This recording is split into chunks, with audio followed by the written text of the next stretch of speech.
if you're a teacher, and I know it's already Halloween, I know by the time you guys see this, it'd be November, but listen, if you ever plan on doing a whole group activity during a party, take my advice, don't do it. The fact of the matter is that that is a very, very great hypothetical thing to happen, but realistically, that happens close to never.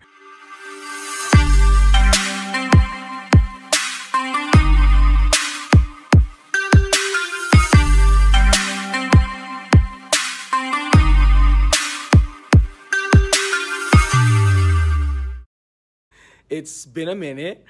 Welcome to my channel. Welcome to my new video. The first one, I think, in a month.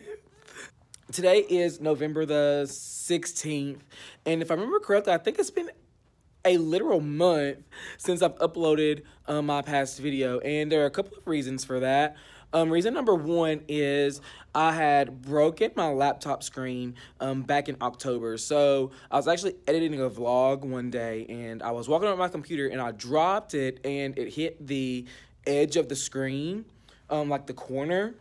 So I hit like the corner of my screen right here, and it was a bad scene. I about cried. Well, I did cry a little bit, not even gonna lie. But I had to get that fixed. I had to ship my computer to Apple. And it stayed there for about a week. But the weeks after that, it's just been go, go, go. And I'm gonna be honest with you, I just haven't had time to really vlog like I wanted to. There were a lot of things that I was doing in my room. There were a lot of things I was making in my room that just took up my time. And I'm one to, honestly, I would rather put vlogging on hold to make sure my classroom is good before I try and talk to you guys. Not saying that, you know, I don't care about putting videos out for you guys, because I really do. But, you know, I want to make sure that my main job, my main priority, you know, my primary focus is the things that go on in my classroom with my kids. And I got to make sure that, you know, that's good before I can actually put a camera in front of my face. Because, you know, this is what I'm getting paid to do, is not to talk to you guys, but to, you know, be a teacher. And I really wanted to make sure that I was being that teacher, and doing the things I'm supposed to be doing, rather than, you know, showing face and being in front of a camera all day long. So that's kind of my reasons for not putting out a vlog in a minute. But I'm good. I'm back. And we're just going to keep it rolling like I never fell off. What I'm going to do is I'm actually going to show you a couple of videos. I did take some videos here and there about some of the past few weeks, but not really cohesive. So the next couple of minutes is going to be very, very choppy with things that we've been doing in class and things like that. But I still do want to show you kind of the things that we've been doing in the past month. So I'm going to insert those clips here, and then I will catch up with you guys once that's over and done with. Today we had a field trip, so on our calendar we've been counting down the days of our field trip for like the past 2 weeks. They were really, really excited about going on our field trip today. So the place we went was a farm, and in the fall time they always do like a pumpkin circle themed activities and things at their farm. So what we're gonna be doing this week in math, it's not a lot, because I mean this week is just crazy. We had our field trip today. We have, in my class, laptops tomorrow. Wednesday's Halloween. Thursday we're out of school for parent-teacher conferences, and then we're back in school on Friday. So it's going to be a very, very weird week this week. In any event, we are still going to be teaching this week. We'll try to anyway. For math this week, our unit is math facts, and being able to produce different math facts. Let me try and get this together.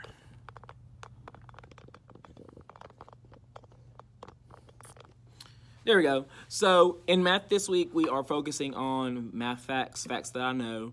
In reading, I believe that we are doing fiction and nonfiction this week, as well as text features in nonfiction books.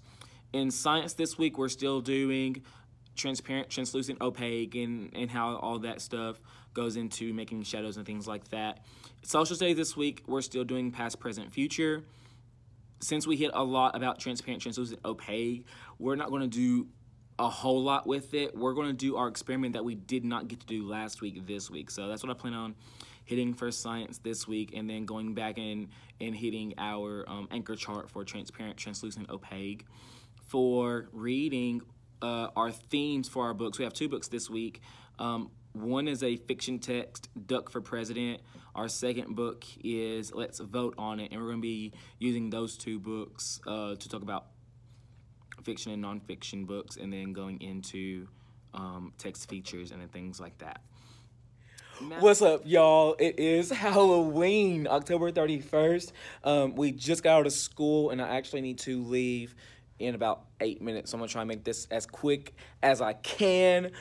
So we had a good day today. It got a little rocky once our actual fall party went on, but other than that, it was a pretty good day. So we started out the morning just with some Halloween coloring sheets. I mean, I'm not going to put an emphasis on learning today.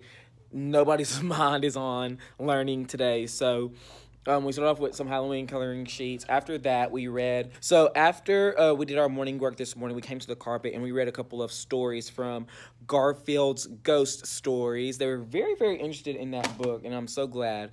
It just has some different Halloween-themed stories in there that are spooky but not really scary, anything like that, which is perfect for them. They were really, really into it. So we did that. After that, we did some directive drawing, where we watched a video on YouTube. I forget the name of it, but it's a family. It's usually the dad and one of his kids. They're drawing a picture together. We did the Witch's Cauldron together with that, and that was a fun time. They really, really enjoyed that. Once I got done with that, we talked about dressing up for Halloween, what everyone's going to be. And I kind of posed this question as well. I'm not sure what I want to be for Halloween. I have an idea of what I want, but I'm not really sure. So I showed him this picture right here that says, what should Mr. Kelly be for Halloween? And I just kind of thought that something that I should be a Power Ranger for Halloween because I like Power Rangers, and I drew myself as a Power Ranger. And then just kind of to get a little bit of learning and things like that, and a little bit of curriculum things. I had them write what I should be for Halloween and why, and some of these responses are just hilarious. Let me find some for you and put them on here. Okay, so this one is mine right here, and it says, what should I be for Halloween? And it's Power Rangers, the one that you just seen. I'm going to show you a couple of more that we had. So one person said that I should be a clown for Halloween because I would look scary if I dressed up as a clown. One person said that I should be Black Panther for Halloween because that's what they're being for Halloween. So we'll get twin and be Black Panther. Someone said I should be a whoopee cushion for Halloween because I don't know why, but we'll figure it out. I have Spider-Man, a clown, the Joker because I like to joke around. Really creative. SpongeBob. I should be SpongeBob for Halloween because I'm a sponge, apparently. Another Joker. I have something from Halo 4. So those are just a few of the many ideas that they had for me to be Halloween, for me to dress up as for Halloween this year. And then after we did that, we had just a little bit of free time where I let them, if they did not finish their sheet from this morning, they could work on that. If they wanted to go to their book box, read a Halloween book that I put in there, they could do that. If you want to read a big book, they can do that. So I had about 10 minutes of that, and then we had our fall party where we would eat our snack. Some food was brought in, we'd eat that, and then after that, I would have some parents come in to play some different games. Now, this is where it started to get a little rocky, and I was like, oh my gosh. Like, of course, when the parents get here is when we start to jump ship. But I think it was just because this was our first, like, real party, and they didn't really know what to expect, and I really didn't. And I've had parties last year when I was student teaching. But I had someone with me. I wasn't really all in all by myself with the party. Like I could plan with someone and work out what's going on. But this one was all me. And I just feel like it all just fell apart. So what I planned on them doing was they would watch the Halloween Charlie Brown, where it's a great pumpkin something Charlie Brown. And while we did that, they would eat their snack, and we could go around and hand out their different other snacks that the parents brought in. It got extremely loud, so we cut that short, and then we went into our games we were going to play. So I had 2 rotations I was going to do. One was going to be a bingo game where I'd have about 8 or 9 kids do that, and then the other 8 or 9 would have been outside doing some type of relay race. And it was called Feed the Pumpkins, where they just have this big cutout of a pumpkin with its mouth cut out, and they'd have to try and throw something into the mouth, and the team that got all their things thrown in the pumpkin first won. Whatever. Well, right when our party started, it just started to rain outside, so couldn't go outside. So I set it up in the hallway super quick while they were eating. It was no big deal. I just set it up, and I told the parents about it. Well, then it was time to have them do that, and I couldn't find the ping pong balls for the game. So we ended up having to do bingo whole group. If you're a teacher, and I know it's already Halloween, I know by the time you guys see this, it'd be November, but listen, if you ever plan on doing a whole group activity during a party, take my advice, don't do it. My kids went buck wild. Oh my God, it was so loud in here. Oh my goodness, nobody was listening. Oh my goodness, it was a nightmare for me, and it took everything in me to keep my composure. Like, I was so, I don't know, I was just so embarrassed, and it wasn't about their actions specifically, but it was more so of, oh my goodness, these parents are going to think, like, this is what their kids do day in and day out, and we don't never get anything done in here. Which is totally not the case. I know at the beginning of the year it was a little rocky, but I mean, they've gotten so much better since the beginning of the year.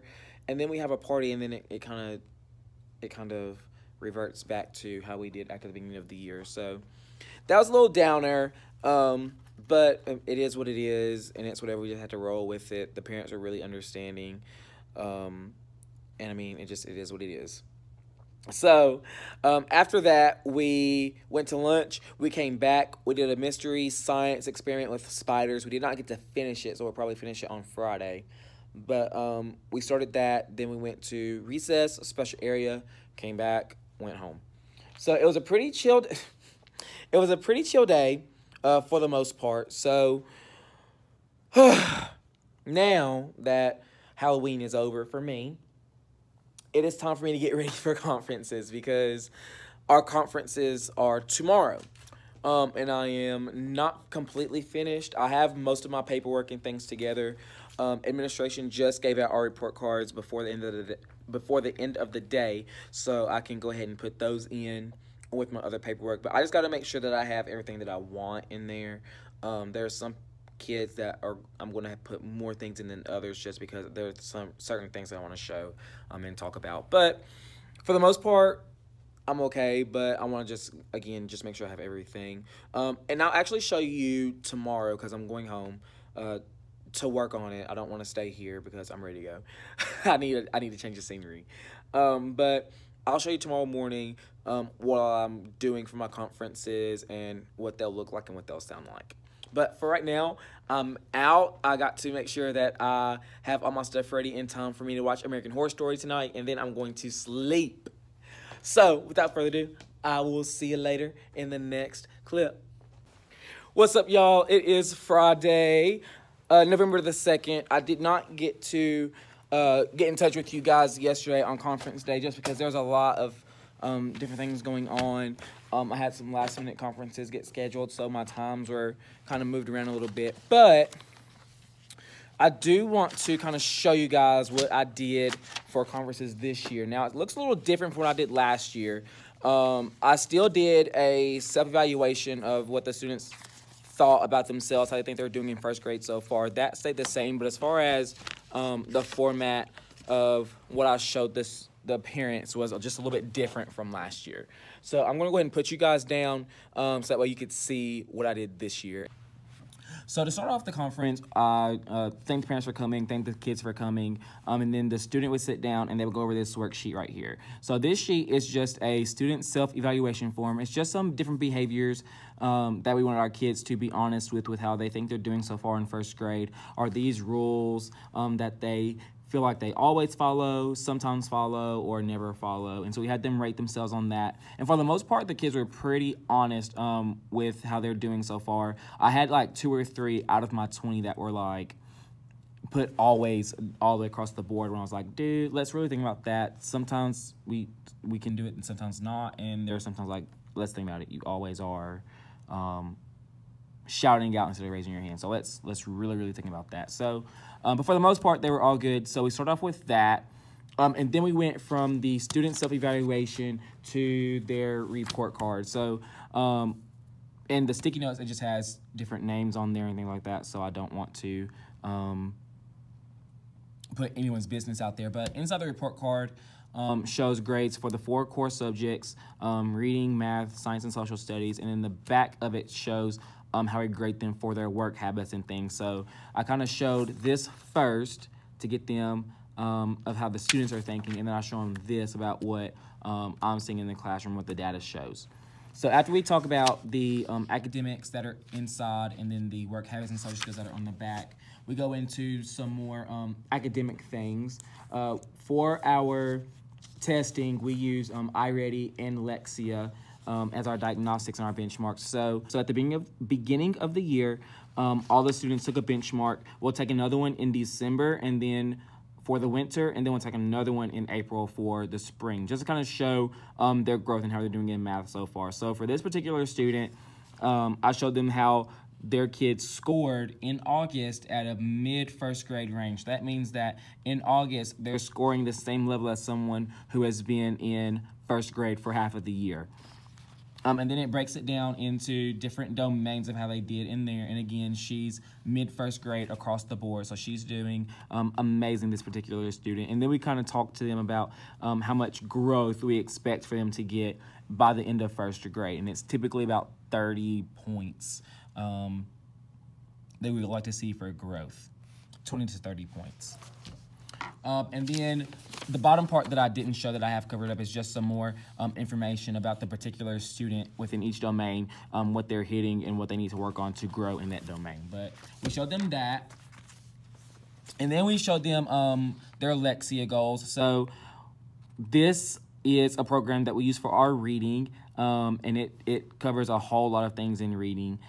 So this top part is just explaining what Lexia is, and how you can track their progress. And then I kind of show them what level they're on and then what they're specifically working on right now. So for this particular student, she is on level 8 of Lexia, which puts her at mid-first grade, and she's finished 38% of level 8 so far. And then underneath, it kind of goes into the logistics of what she's working on. So far she's working on silent E, long vowel teams, 2-syllable words, multiple meaning words, and then sentence comprehension. And then it talks about what she worked on in the previous level that she's worked on. So just to go in on, what she's learned so far on Lexia, and how she's progressed. And then I showed them my big book of of different data things that we've done in class. And the main thing that I want to show them was, so the last thing that I wanted to show them was how fluent the kids are reading so far in first grade. I know in kindergarten they focus a lot more on building CVC words, being able to sound out and things like that. But for us in first grade, we want to really start getting them to see words in chunks and doing different things with that in reading. So we do track our kids' progress. For this particular child, he was reading 11 words per minute in the month of August, which means that he was reading at or higher than 45% of first graders on a national level. In September, he jumped up to 30 words, which means for the month of September, he was reading at or higher than 65% of first graders in the month of September. And then in October, he just kept on growing, and jumped up to 48 words per minute, which put him at 70%. He's reading at or higher than 70% of first graders in the month of October. So this one right here, he's got it going on.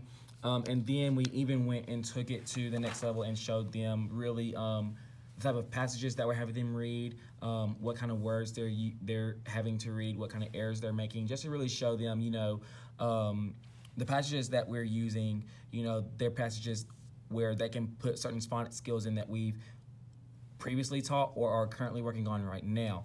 For this one in particular that we did in September, it has a lot of sight words in there like, is, my. So those are a lot of words that we're working on at the very beginning of the year. It has those in there.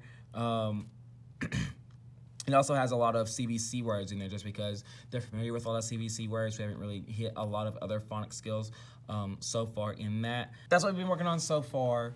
And then not only are we showing them how many words they can read per minute, but also how accurate they are while they're reading. So we'll make sure that accuracy is up there just like those words per minute. So that's pretty much what I showed them. Asked them if they had any questions regarding academics or behavior or anything like that. For the most part, I didn't have any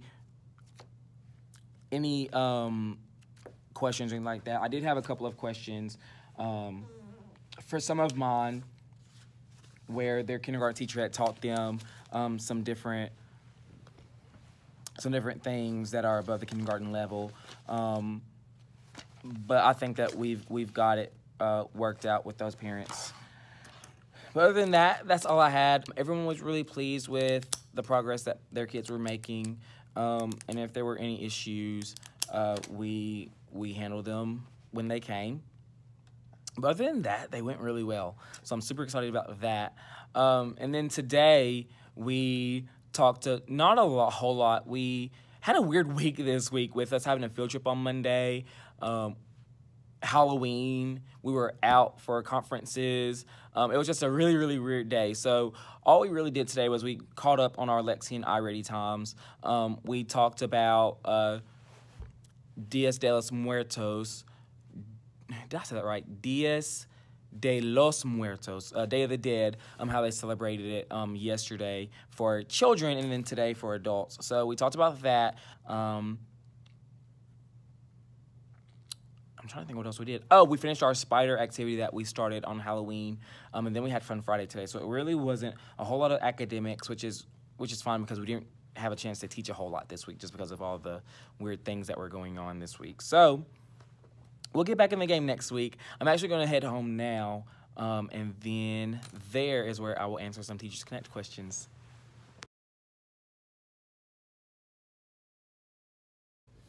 What's up, y'all? It is Monday, November the 13th. Woo, I about fell. Okay, so today was a great day, good day. We had a great discussion in math this week. Well, today, since it's just the beginning of the week. Today, our math objective is to make 10 to add. So taking problems like 9 plus 5, 9 plus 4, 8 plus 7, and changing them into equations that have 10. Just because it's quicker, it's easier for us to see them in groups of 10. So we worked on that a lot today, and I'm actually going to show you in a little bit a game that we played for making 10 today. In reading this week, we are reading the book Squanto's Journey, and oh my gosh, it is like pulling teeth. The words are just out of this world with my kids, and although we did do a lot of background knowledge before we talked about, not background knowledge, we did a lot of front loading with vocabulary and different topics for the end, but still it was a heavy text for my first graders this week. So we're gonna stick with it though, and we're gonna go through the trenches with it because I think that overall it's a nice book, and then we're also going to be comparing points of view between the Native Americans and Pilgrims. So that's what we're going to be doing for reading this week. A point of view, multiple perspectives. In ELA, we're doing a plethora of things. Talking about complete sentences this week.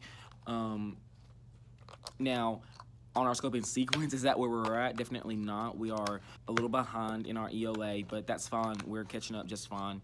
But we're talking about complete sentences, subject and predicate, and we had a great discussion on that.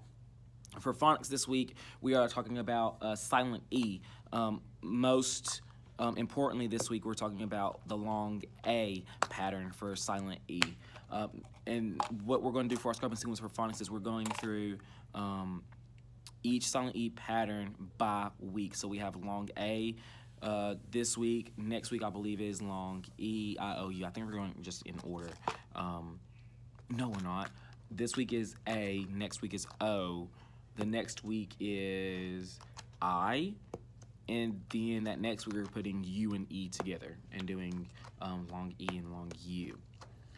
So we're going to be doing silent E, I think, from now until Christmas break. So get ready for it. But, I mean, so far they're doing great with it. I'm going to show you some of our anchor charts that we've worked on today to show you what all we've been doing. We're also in phonics this week talking about the soft C and soft G sound. We didn't get to it today, but we will be getting to it tomorrow. But right now, I do want to show you the math game that we did today, as well as some of our anchor charts that we've been working on. So without further ado, here they are. So this game I got from a math pack from Miss Giraffe on TPT. She has a lot of great fluency games and things like that in her math bundles. And I just like to use her fluency pages, her math games, things like that, just to kind of see where my kids are. And I also like the added bonus of at the very end of each worksheet, she kind of lets them rate themselves on how they are, or do they think that this is a task they can do independently on their own? Is it something that's just right for them, or is it something that's difficult for them? So she has that right there.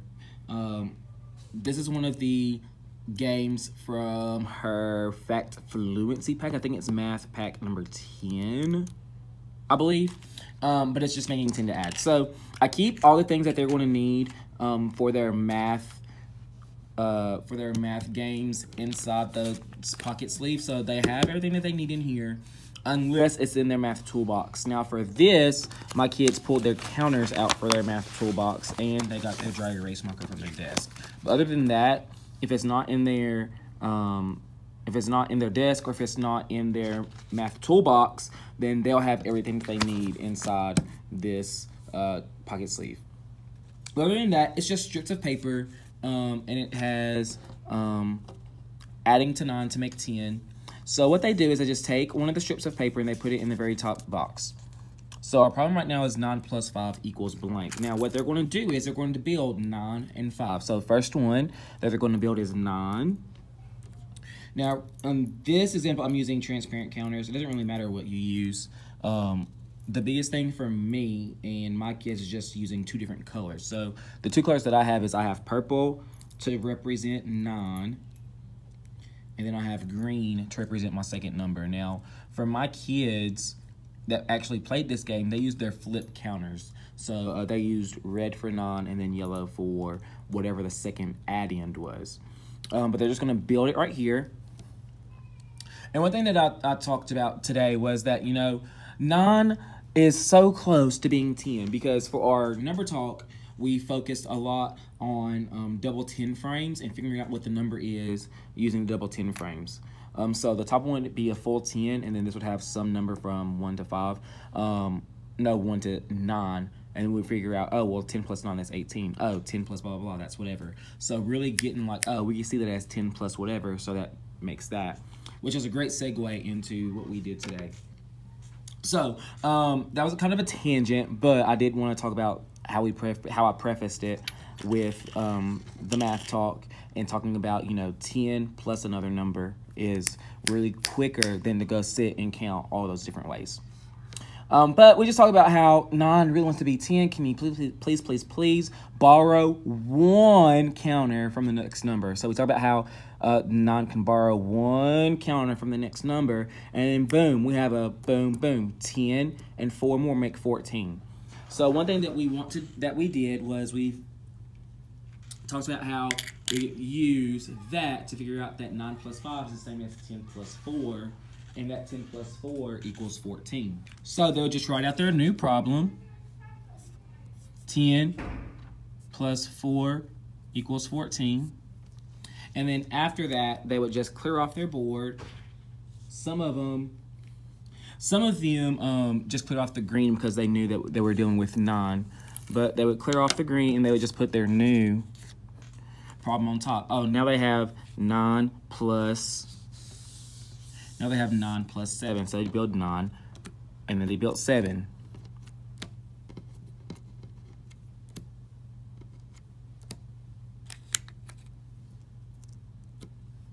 9 plus 7. Oh, 9 wants to be 10 so bad. He just needs one more. Who can he borrow from? Who can he borrow from? Oh, he borrowed from the 7 to make 9 and turn them into a 10.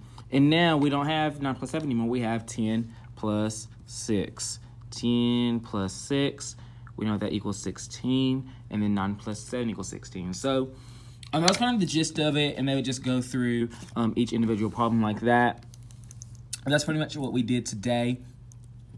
And then as an extension, we did 8s as well. So some of the packs in here didn't have, 9 plus, they had making 10 using 8. And still, it was still same strips of paper, but it would probably be 8 plus 7 or 8 plus 5 or 8 plus 2. And we talk about, oh, well, 8 just needs 2 more to be 10. Who can 8 borrow 2 from? It was prefaced that way, and it was a lot of quick getting from my kids today with the math game as well as making that 10. And not tomorrow, because tomorrow's our I-Ready day, but what we're going to eventually move to on Wednesday, and I'll show you on the back, is being able to, without those, I'll write it out, 9 plus 5 equals blank. We were going to move from the 10 frames and being able to break this down as 1 and 4. I can make that 10, and then our new problem becomes 10 plus 4 equals 14. So 5 plus 9, or 9 plus 5 it says, equals 14. That is essentially where I want to break that down and get us to. But like I said, we won't even start to look at it that way until Wednesday. But that's the math game that we did today. And then I'm going to come back and I'm going to show you some of our anchor charts that we used for today with our new concepts.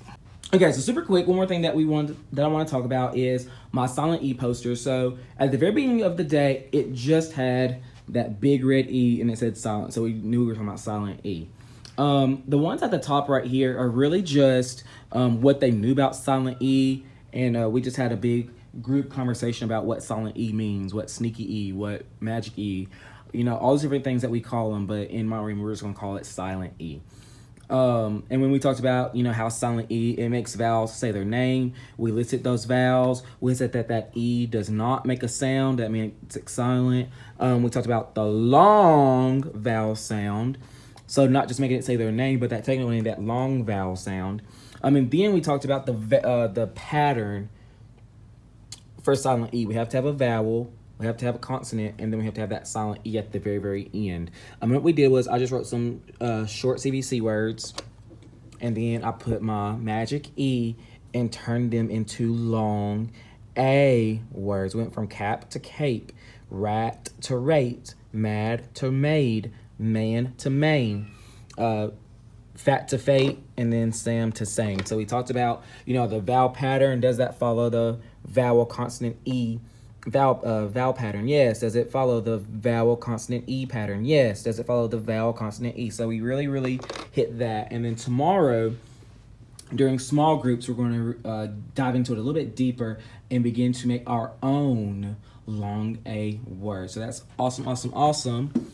And then one more thing that we made today was our complete sentences. I'm talking about what complete sentences were and what they need to be a complete sentence. So we talked about how a complete sentence is a complete thought, and then we listed the different things that sentences need. We talked about it needs the subject, that's the who or the what in the sentence. The predicate talks about, we ended up figuring out that it talks about the subject. We had a little discussion, and we were working with some different sentences to figure out what is the predicate doing, what is the predicate talking about, that the predicate talks about that subject. So we had about 5 to 10 minutes really digging into that. And then the usual things from kindergarten: has to have a capital letter, has to have punctuation, has to make sense. So all those different things right there we talked about. And we actually looked at a couple of different sentences. Did they have that subject? And we literally went through this whole checklist. Does it have a subject? Does it have a predicate? Capital letter, punctuation, makes sense. So that's pretty much the anchor charts that I had for today, as well as the math fluency game. I'm super, super happy with what my kids did today. We're going to, I'm going to take it to small groups tomorrow, the silent E, the complete sentence, and the math fluency, all in my small groups tomorrow. So just to kind of see where they're at, and just to kind of see who's getting it and who's not. But other than that, that's pretty much all we've done today. We hit a lot of things that I usually do not get to. I did not think I would get to this many things at one time. But I also did not have any science or social studies this week because we're still doing the same things that we've been doing. So for science, we're still talking about transparent, translucent, opaque. I have a lot of friends who are getting transparent and translucent mixed up. So we're going to hit that in the next upcoming 2 weeks. Social studies, we're still talking about past, present, future. We're still talking about Veterans Day. We're still talking about, not Columbus Day, past, present, and future, Veterans Day. I don't have it written on my board, so I can't remember what that third thing was. All right, so now that that part is over with, I do want to just catch you up to speed with a little bit more things that we've been doing in the room. So we have added lots of new things in my room. We've added a lot more rigor into the things we've been doing the past month, and a lot of different activities. We've added so many extra activities to our tubs, to our writing center. We have our new pocket chart station where we are sorting through things. We use that when we are been talking about sentences, hard C, soft C, hard G, soft G, fiction and nonfiction, just different things, just sorting through and making those connections, and talking through and all that stuff. We've added Write the Room to our writing station, so it's different things through the week. For this week, it's all about sentences and subject and predicate. So for our Write the Room for this week, they all look like this right here. They all show a sentence. And for one part of Write the Room, they have to write the subjects of all the sentences. We're talking about how the subject is who or what the sentence is about. So with this sentence, a friend fixed the fence for me. Who or what is that sentence about? A friend. We know that the subject always in the beginning, and it's talking about that friend. And then we talked about predicate, and that's the other side of Write the Room. So part of Write the Room is writing the predicate, and our predicate is fix the fence for me. Starts with our verb and then goes to the very end of the sentence. And then we talked about how complete sentences, you know, you start with a capital letter, you end with punctuation, your sentences have to make sense and all that stuff. But I do want to show you the Write the Room papers that they fill out. It's not a paper that they take home just because I want to save trees on it, but I can still always go back and see what they're doing in real time and see what they're working on and if they need help. So this is what the Write the Room paper looks like, and we've been talking a lot with directions and making sure we read and follow those directions. And this is a perfect example because for this Write the Room, it talks about how we need to write the predicate of the sentences in those boxes. And then in this one, it talks about how they need to write the subject in the boxes. So as you can see, depending on the Write the Room paper that they get, they have to either write the subject or the predicate. We've also introduced Math the Room as well, and it's just like Write the Room. Oh, I don't think I told you guys, and I'll flip the camera for you. Are different Write the Room problems and Math the Room problems. Like I showed you, the ones that look like this are my Write the Room. And then my Math the Rooms look like this, and this is where they take their dry erase marker. And in math, we're talking about making 10 to add. So they would try to make a 10 to add. So they would take 2 from the 3, give it to the 8 to make their 10. Oh, if I took 2 from the 3, there's 1 more. So 10 plus 1 equals 11. If you look around the room, they're just all over the place. And they just go around the room and solve the different problems. That's another thing we've been working on. With phonics, I mean, we've been going. I know we talked about hard C, soft C, hard G, soft G. We've been talking about different word families. We're also at the same time talking about silent E. This week was our week to talk about the long A silent E. Next week we're gonna be talking about long I, silent E. And then next week we're gonna work on, like I said, long I. We're still gonna work on soft C, the soft and hard sounds for C and G next week, as well as the word family all. So, like I said, we're hitting it running. For science, we are talking about, I don't know if I say it in a previous video, but we're still talking about transparent, translucent, opaque, and reflective. Social studies, we're still talking about past, present, future in regards to Thanksgiving. We've talked about Squanto and the Pilgrims this week. We're going to continue that next week when we get to Thanksgiving as well.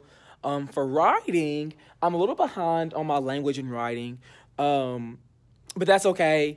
We are supposed to be, for writing, doing personal narrative, but I did want to pump my brakes for a little bit because there were just some things that just took the back seat. And language and writing was something that took the back seat for a little longer than I would have liked. So I had to slow down on our scope and sequence for reading and writing, for language and writing. And we're going back and talking about complete sentences and what all the things those need. And that's why we have those subject and predicate different things going on. And then we also talked about how we have to have capital letter punctuation, making sense. Next week, we're going to really get into making our own complete sentences. And then once we're good on that, then we're going to dive into personal narratives, because really personal narratives are taking us into winter break. So as long as I could get them adequate with personal narratives, writing those 3 sentences, then, I mean, I think I'm good to go. But that's pretty much what we've been doing from the time I stopped vlogging up until now. I'm going to take a quick break right quick and clean up some different things. And then when I come back, I'll get into some Teachers Connect questions. All right, guys, so now I'm at the point to where we're going to get into some Teachers Connect questions. I did have a couple of videos to where I did answer some of the questions, but there is one that I want to go back and read, and then there are 2 from this week that I'm going to be reading to you guys. The first one I'm going to do is from the past couple of weeks ago. And it comes from Tracy, and she said, I would really be interested to know what the procedure is in your schools for informing teachers about a new student being enrolled and joining their class through the year. Is there some sort of profile that you get about the student academically, socially, or behaviorally? This is something that I would like to have a conversation about with my principal, because I don't believe that when the principal says, you have a new student coming, he or she is lovely, is adequate enough when they end up being extremely oppositional, or they have a complex family background, or they're suspected to have something like ADHD or ASD, but are in the process of being diagnosed. What would you request if you were to suggest a helpful procedure for communicating to you about new students who arrive partway through the year, sorry. There are a lot of responses to this post, but I do want to state that a lot of the people are saying the exact same thing. I'm going to tell you what I said, and then I'm going to read some different things. So basically what I said was it would be so nice to get a heads up and to get background knowledge and get things from the previous school that they have on that child and sent to you before that student comes to you. But, you know, the fact of the matter is that that is a very, very great hypothetical thing to happen, but realistically, that happens close to never. I got a new student the week before spring break, and I believe that I got the heads up maybe the Friday before she was coming, and the only thing that I got was her name. And that was the only heads up that I had. Her name, and that she was going to be starting on Monday. Now, on Monday, I did get a little bit more info on her as far as her age, date of birth, mom's name and info, and then the previous school that she came from. I got that information. But as far as records like academics and behaviors and different things like that, I never got handed to me personally. And the same thing happened to me this year when I got my new friend in my classroom. I got a new student a month into school, so I got a new student. It was actually the week before Labor Day when I found out. So I got an email Friday afternoon before Labor Day stating that, surprise, you all have a new student. And I was one of those lucky teachers that got, and I really was lucky. That wasn't sarcasm. I promise it wasn't sarcasm. I really do enjoy having that new kid in my class. But it was kind of like, surprise, get ready this weekend because you have a new student coming on Monday. So it kind of was like, oh, okay, I got to make sure I have everything for him. Make his folder, get his get his book box, make sure he has all the workbooks, all the journals that we have, and just everything. And just like last year, my new friends that I got, the only thing that I really got with them was a student information sheet with their information, their parents' name, and their information, and then which school he came from before he came to us. And that's it. I didn't get, this big biography about, what he did in kindergarten and how he was in kindergarten. I didn't get any behavior things from how he was, or any of them were at the previous school. It's just kind of like, this is their name, this is their birthday, this is their parent contact information, have fun. And not to say that my school is holding back information from me, because, I feel like I'm rambling now, so. But, basically, just because you don't get information doesn't mean that your school is holding information back from you. I've learned plenty of times it's mostly just because getting information from the old school to the new school can sometimes take a while. And, as much as we would love to get as much information as we can on our kids from their previous school, there are some times to where, you just got to throw your hands up like, okay, it's time to get dirty and figure out how you are academically and behaviorally. So that was just my experience with it. Just reading some responses. Some people said they've got one the day of without any type of notice, and they got no information on them. One person says that they got an email saying that they have a new student coming, and they're giving their name, and that's it. It sounds like me. Some person said they don't even tell us at all. All of a sudden, a new student comes up and says, hey, I'm new, and that's the first time I hear about it. So, there's not a lot of knowledge ahead of time, is what I'm trying to get to, about new students in your room. But that was just my response, is that, sometimes I get a heads up the weekend before, and then other times they show up at my door.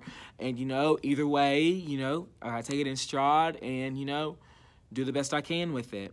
But that's that. I have one from Tastasia, and this is a newer one. She posted, are you consistently practicing self-care? She says, many of us discuss self-care practices at the beginning of the school year. I've been practicing my self-care goals that I set for myself. I get to school early, and I leave at contract time. I do not bring work home unless it's absolutely necessary. I brought progress reports home over this Veterans Day break, and I haven't touched them. Words. I also went for my monthly massage yesterday, and it was awesome. Have you kept up with your self-care? That's been pretty spotty for me, personally. I still try to stick to leaving at least 2 times a week, right at contract time. Sometimes that happens, sometimes that doesn't. That's okay. I have, though, stuck with not being here all weekend. There have actually been a couple of weeks where I haven't came up here at all. And that's just been amazing. But, you kind of take what you can get. There's some days where you can do it, and then there's some days where it's just not going to happen. But for the most part, I've been sticking with it. Jennifer responded and said that she's been an epic failure with her self-care. She's feeling very overwhelmed and doesn't feel like she has time for herself. that she needs to rejuvenate. She's striving to make a conscious effort at least once a week to relax and do something for her, but it's been a struggle. I completely understand with you, Jennifer, but like I said, you know, some days we got it, some days we don't. And then others are just saying, you know, that's very important to me. I always have to make sure. And then there are others like me who are just like, you know, sometimes I gotta sacrifice my self-care to make sure that my kids are okay. And, you know, that's sometimes we have to do that, but just making sure that, you know, to make up for that lost time. One more question and then we're done. This one comes from Jennifer and it's about her guided reading time. She says, hello friends, my students have been struggling with working independently while I'm conducting my guided reading groups. We recently had a class discussion on the importance of maintaining their focus and not hindering other students' reading or work time. I preach that so much in my class. We always talk about how, you know, you don't want to take away from someone else's learning, you know, and that's what I find, not with them working independently, but with them getting loud sometimes. And how even though we don't mean to be loud, or sometimes we don't think we're being loud, we always have to be conscious of, you know, I want to make sure I'm not taking away someone else's learning time. She says that they seem to understand what was expected and why, so we shall see if this makes an impact. In the meantime, however, I would love to know what your students do while you're working with small groups. I've recently changed what my students were allowed to do as they seem to not handle many choices. So I'm limited them and gave them a must-do list of things to complete before they were giving any choice at all to hopefully eliminate some of the inappropriate choices that many have been making that takes me away from the group I am working with to adjust behavior and student proximity to each other. Thanks for any and all suggestions that you may have. I've had a problem with that working independently, and this is what I've done, Jennifer. Every game that involves working with a partner, working in a group, I took it out. I basically told my kids, if you are showing me that you can't work together, then you're just going to have to work independently. And I've taken games. They've seen me take games. I've preached it. I've told them. And I just had to do it. You know, it's not working out. I noticed that, you know, we're having to have a lot of redirection when you're working with people. So we can only do independent games right now. And that's just how it happened. So I took away all those group games and they have no choice but to do independent things. That's for my math stations. A lot of them, they can be played either on their own or with a partner, and I usually teach them both ways when I introduce the game. So they all know that if they don't have a partner, that they can do it independently. And that's when we had the choice to do partners and groups. When we didn't have that choice, you had no choice but to do it independently at your seat. You can't do it around the room. You got to do it at your seat. And once we got that out of the way, with working independent, I think they really got it now, down pat to like, oh, dude, Mr. Kelly means his stuff. When he says it, he means it, and that's absolutely right. One more thing that I've also had a problem with is when they clean up. I have kids leave stuff everywhere, and I told them again, you know, if you're showing me that you can't clean up after yourself with this center, I'm going to take the center away. And lo and behold, I actually had to take away my Write the Room center. Because someone left a Write the Room answer sheet on the ground with their marker. And I said, oh no, we just talked about it before you went to your stations and you're going to go ahead and do that anyway? Well, hey, if we can't handle it, I got to take it away. And then watch me take it away. And it is sitting on my desk because they can't have it. I'll introduce it back to them next week and kind of see if we can get it going. But, I mean, that's just what we got to do sometimes. If they can't get it together, we got to take it back. And that's what I've done. When I reintroduce it, I noticed that that's kind of gotten them to where, oh, okay, let's try again and let's make sure that we don't get it taken up again. Because I told them the next time I take it, it's gone for good. And they've really started to enjoy the different games that we have. So that's worked for me. Taking the group or partner games away and you can only work on your own. That seemed to have worked. Some other things that some people said, Laura said that she's found timing their various tasks, kept them on track, and helped them learn time management. And I think what she's talking about is center rotations. I don't do center rotations. I think I've showed you guys my center wheel before, and they have choices. They can either go to this or they can go to this. When they choose that, there's even more choice within that. So My blue group today has either Tubbs or Read to Self. If they choose Tubbs, they have Roll a Word with their sight words. They have Tic-Tac-Toe. Even within Tic-Tac-Toe, they can work on their long A, silent E words. They can work on hard G, soft G. They can work on hard C, soft C. So there's choice within choice within choice. If they don't want to do that, they can go to their Build-A-Word activities. If they don't want to do that, they can go to their Pocket Chart activities. So within Tubbs, there's so many different things they can do. If they choose Read to Self, they can read something from their book box. And their book box are their library books. There are books from our classroom library, and there are books from our guided reading books that we've already read. So when I have my guided reading groups, after we're done reading a book, and after they've taken it home and got it signed by their parents, they know to take that out and put it in their book box. That's something that they can keep in their book box until it's time for us to round them up and get new ones. So there's that choice. There's also our big book station they can go to. So in my room, I have a laundry basket that just holds lots of big books. And they know that if they're on Read to Self, they can get one of those big books and read it. So, I mean, there's choice within choice that they can do. So I don't really do the center rotations, but, I mean, having to take away the group activities and only going independent for a week worked for me to really see in their eyes, oh, I'd rather do this with a partner, so let's make sure that we, do it the right way, or I can't work with a partner anymore. But that's worked for me. Try it out, Jennifer, and let's see how it goes. Other than that, that's all I got for you guys. Thank you so much for sticking with me to the end of this video. Expect a video next week. Again, last time, thank you so much for joining, and I'll catch you in the next one.